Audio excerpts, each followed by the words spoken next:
Sziasztok, rögtön a lényegre térek. Ugye veletek is ismerős az érzés, amikor más emberek azt hiszik, hogy uralkodhatnak föltetek. Még vezetéknevesse akarok mondani, nehogy az legyen belőle, mint egy régebbi videóból, de ezt most már újra megemlítem, mert újra előfordult, újra megtörtént.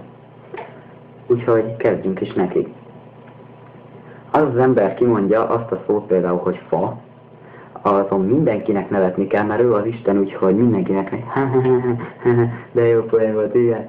Én kimondok egy jó kis szóviccet, és senki nem nevet rajta. De én remetek a saját magamén.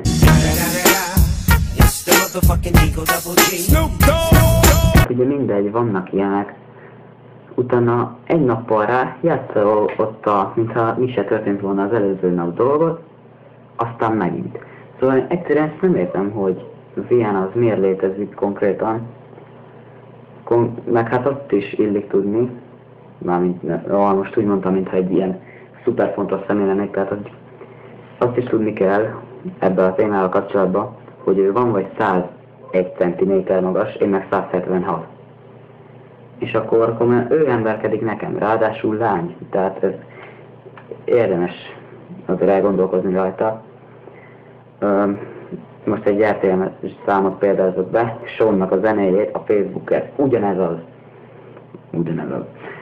a szitu. Feltöltött képet Facebookra, és a drága barátnői írják alá, hogy szeretlek, imádlak, de szép vagy.